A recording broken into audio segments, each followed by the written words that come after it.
ಎಲ್ರಿಗೂ ನಮಸ್ಕಾರ. ಇವತ್ತಿನ ದಿವಸ ಮಹಾಭಾರತದ ಒಂದು ಶ್ಲೋಕವನ್ನು ನೋಡೋಣ. ಅರ್ಥಸ್ಯ ಪುರುಷೋ ದಾಸೋ ದಾಸಸ್ವ್ಯರ್ಥೋ ನ ಕಶ್ಚಿತ್ ಇತ್ಯಸ್ಮಾತ್ ಕಾರಣಾತ್ ರಾಜನ್ ಬದ್ಧೋಸ್ಮ್ಯರ್ಥೇನ ಕೌರವೈ.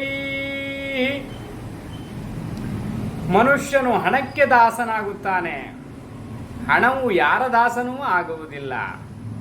ಎಲೈ ಧರ್ಮರಾಜನೇ, ಈ ಕಾರಣದಿಂದ ನಾನು ಕೌರವನ ಹಣದಿಂದ ಬಂಧಿತನಾಗಿದ್ದೇನೆ ಅಂತ ಭೀಷ್ಮರು ಹೇಳುವಂತಹ ಮಾತು ಇದು. ಕೌರವನ ತುತ್ತು ಅನ್ನಕ್ಕೋಸ್ಕರವಾಗಿ, ಕೌರವನ ಅನ್ನದ ಋಣಕ್ಕೋಸ್ಕರವಾಗಿ ಕೌರವನು ಮಾಡಿದಂತಹ ನೀಚ ಕೃತ್ಯಕ್ಕೆಲ್ಲ ನಾವು ಭಾಗಿಗಳಾಗದ್ವಿ. ಆ ತಿಂದಿರುವ ಅನ್ನದ ಋಣಕ್ಕೋಸ್ಕರ ಕೌರವನ ನೀಚ ಕೃತ್ಯವನ್ನು ಸಹಿತ ನಾವು ಪ್ರೋತ್ಸಾಹಿಸಬೇಕಾಯಿತು. ಅಂತಹ ಒಂದು ಕಷ್ಟಕಾಲ ನಮಗೆ ಬಂದುಬಿಡ್ತು. ದ್ರೋಣ, ಕರ್ಣ, ಕೃಪ, ಶಲ್ಯ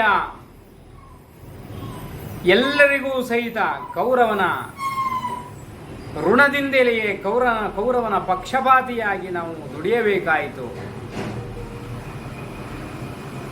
ಅಂಥ ದುರ್ಗತಿ ಬಂದಿರುವ ಕಾರಣದಿಂದ ನಮಗೆ ಅಂಥ ಒಂದು ಕೆಟ್ಟವನ ಅನ್ನದ ಋಣದಿಂದ ನಮಗೆ ಅಂಥ ಒಂದು ದುಸ್ಥಿತಿ ನಮ್ಮನ್ನು ಕಾಡ್ತಾ ಇತ್ತು. ಧರ್ಮರಾಜ, ಕೇಳು ನಮ್ಮ ಪರಿಸ್ಥಿತಿಯನ್ನ ಅಂತ ಭೀಷ್ಮರು ಹೇಳ್ತಾರೆ. ಅದಕ್ಕೋಸ್ಕರವಾಗಿ ಹೇಳುವಂತಹದ್ದು, ದುರ್ಜನರ ಹತ್ರ ನಾವು ಯಾವುದನ್ನೇ ವಸ್ತುವನ್ನು ಪಡೆಯಬೇಕಾದರೆ 1000 ಸರತಿ ವಿಚಾರ ಮಾಡಬೇಕು, 1000 ಸಲ ವಿಚಾರ ಮಾಡಬೇಕು. ಯಾಕೆಂದರೆ ನಾವು ತೆಗೆದುಕೊಂಡುವಂಥ ಪದಾರ್ಥದಿಂದ ನಮಗೆ ಮುಂದೆ ಏನಾದರೂ ಕೆಡುಕನ್ನು ಉಂಟು ಮಾಡಬಹುದು ಅಂತ ವಿಚಾರ ಮಾಡಬೇಕು. ವ್ಯಕ್ತಿಯ ಹತ್ತಿರ ನಾವೇನಾದರೂ ಬಯಸಬೇಕು ಅಂದರೆ, ಸಹಾಯವನ್ನು ಕೇಳಬೇಕಂತಂದರೆ ನಾವು ವಿಚಾರವನ್ನು ಮಾಡಿ ಕೇಳಬೇಕು. ಸಹಾಯವನ್ನು ನಾವು ಪಡೆದು ಅದರ ಋಣದಲ್ಲಿ ನಮ್ಮ ಜೀವನ ಪರ್ಯಂತ ನಾವು ಕೆಟ್ಟವರಾಗಿ ಹೋಗಬೇಕಾಗತ್ತೆ. ಯಾಕೆಂದರೆ ಆ ಋಣದ ಒಂದು ಪರಿಮಿತಿ ನಾವು ನಡೆಯೋದ್ರಿಂದ, ಆ ಋಣದ ಒಂದು ಪರಿಮಿತಿಯಲ್ಲಿ ನಡೆಯೋದ್ರಿಂದ ನಮಗೆ ತುಂಬ ಕಷ್ಟವಾಗತ್ತೆ ಅಂತ ಭೀಷ್ಮಾಚಾರ್ಯರು ಹೇಳ್ತಾರೆ. ಹಾಗೆ ನಾವು ಸಹಿತ ನಮ್ಮ ಜೀವನದಲ್ಲಿ ಅದನ್ನು ಅಳವಡಿಸ್ಕೋಬೇಕಲ್ಲ.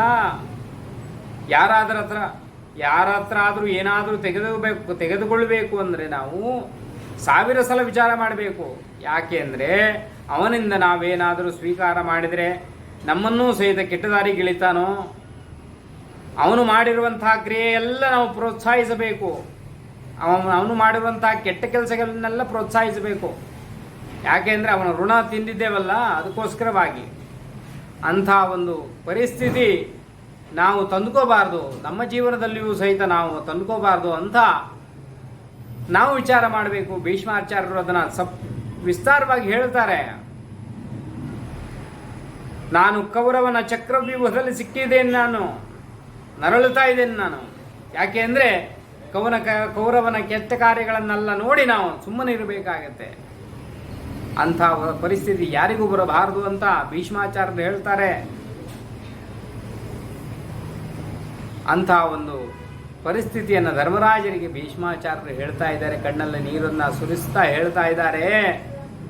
ಅದಕ್ಕೋಸ್ಕರವಾಗಿ ಅಂಥ ಒಂದು ಪರಿಸ್ಥಿತಿಯನ್ನು ನಾವು ತದ್ದುಕೋಬಾರ್ದು ಅಂತ ಹೇಳ್ತಾ ಈ ಒಂದು ಮಹಾಭಾರತದ ಶ್ಲೋಕವನ್ನು ತಿಳ್ಕೊಂಡ್ವಿ. ನಮಸ್ಕಾರ.